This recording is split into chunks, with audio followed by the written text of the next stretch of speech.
자, 여러분 안녕하세요. 오늘은요, 여러분들과 함께, 혈액 요소 질소, 그러니까 BUN이라고 하는 그런 혈액 검사 수치가 있는데요. 요거에 대해서 한번, 말씀드려 보도록 하겠습니다. 그러니까 저는 이제 좀 내과 의사다 보니까는요, 오시는 분들 중에 좀 많은 분들이 피 검사를 이제 어디서 다른 데서 했는데 그 피 검사가 뭔가 좀 이상하게 나왔다. 그래서 그거에 대해서 좀 상담하러 오시는 분들이 많습니다. 오늘도 이제 그런 분들이 있었는데요. 50세 정도 되는 이제 여성분이셨는데, 뭐, 여기저기서 이제 피검사를 많이 하셨어요. 그래서, 쭉 다 봤더니, 다른 거는 하나도 이상이 없는데, 이 BUM만 한 27 정도? 이렇게 이제 좀 애매하게 올라가 있었습니다. 그러니까 이 BUN이라고 하는 수치는, 이제 영어로는 이제 블러드, 유레아, 나이트로즌이고요.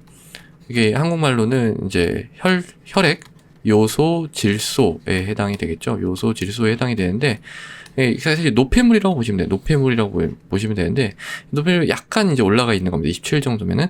이게 보통 정상 수치를 한 20까지 잡는데요. 검사실마다 약간 달라요. 그래서, 저희 병원 같은 경우는 23 정도로 이제 잡습니다. 근데 이제 이건 저희 병원에서 한 검사가 아니니까, 어쨌든 27 정도면 약간 이제 좀 올라가 있다. 라고 볼 수는 있는 거예요. 그러면 이제 무슨 이게 문제가 있는 거냐 라고 할 수가 좀 걱정할 수가 있는데요.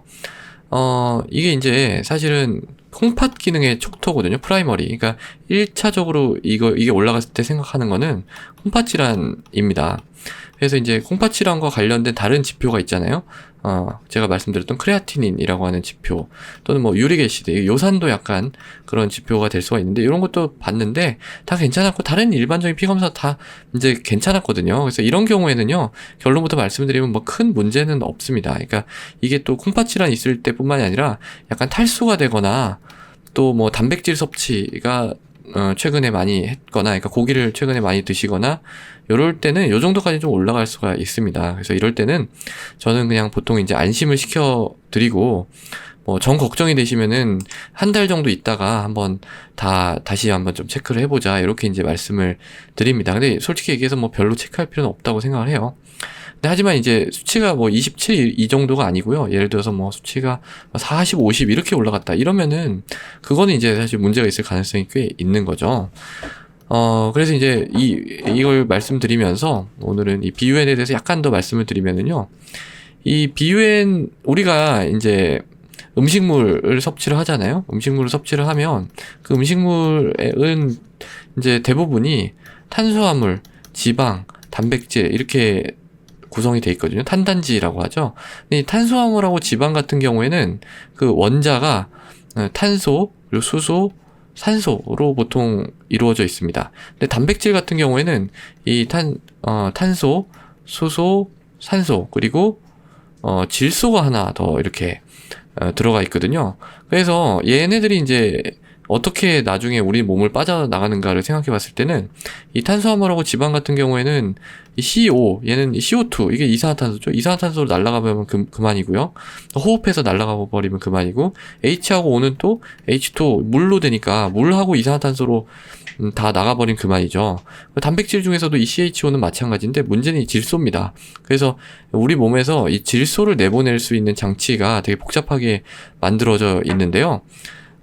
그게 이제 얘를 결론적으로는 이 암모니아라고 하는, 암모니아가 이제 NH3잖아요. 그래서 이 암모니아라고, H는 여기 있으니까 얘를 만들어 가지고 내보내게 되는데, 암모니아는 되게 이제 좀 냄새도 많이 나고 되게 역겹습니다. 우리 몸에 독성도 있고요. 그래서 이걸 독성이 좀 적은 형태로 변환시켜서 내보내는데, 그게 이제 요소입니다. 요소. 예.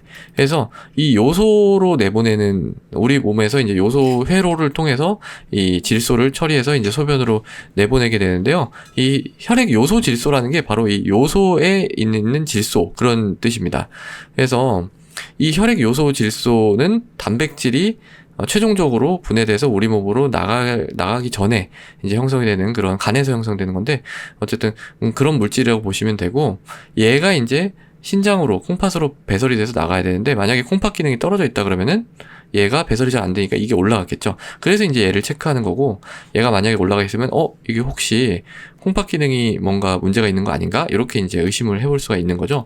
근데 이제 콩팥 질환뿐만이 아니라 우리가 탈수되면 탈수라는 거는 이제 뭐 예를 들어서 설사를 많이 한다든지 뭘 잘못 먹어서 계속 토한다든지 운동을 너무 많이 과도하게 운동을 했다든지 뭐 이런 게 다 들어가는 거예요. 그래서 그렇게 이제 탈수가 되면은 우리 몸에 물은 빠져나가는데 이 혈액 요소 질소는 상대적으로 더 올라가잖아요. 그래서 그런 이유로 올라갈 수가 있고, 또 단백질을 많이 섭취를 하게 되면은 이 원료가 많이 들어오니까 특히 이제 고령이 되면 이런 회로 기능들이 조금씩 이제 낮아지면서 이런 단백질을 많이 드시게 되면은 이 혈액 요소 질소가 약간 올라갈 수가 있다. 그래서 연령이 좀 증가할수록 좀 증가하는 걸로 그렇게 이제 되어 있습니다. 근데 반대로 이 BUN 숫자가 너무 낮으면은 또 좀 문제가 있지 않느냐라는 것도 얘기가 있는데요. 그러니까 무슨 말이냐면은 이게 지금 너무 높으면은 사실은 여러 가지 제가 말씀드린 콩팥 질환, 탈수, 단백질 섭취 이거 생각해 볼 수가 있죠. 뭐 너무 낮으면은 반대로 생각해 볼 수가 있는 거예요. BUN이 너무 낮으면은 이제 단백질 섭취가 너무 적은 거죠. 그래서 뭐 영양 실조라든지 저단백질 식이를 한다든지 채식 종류 중에서 단백질이 포함되어 있지 않는 극단적인 그런 채식을 하는 경우에는 BUN이 낮게 나타날 수가 있습니다. 근데 그런 거 말고 간 질환이 있을 때, 간에 무슨 병이 있을 때는 이런 회로가 제대로 동작하지 않아서 이건 BUN 숫자 낮다고 해서 뭐 높지 않으니까 좋다 이런 게 아니라 간에서 이런 회로가 잘 동작하지 못해서 이게 낮게 이렇게 이제 나타나는 그런 경우도 이제 간혹 있습니다.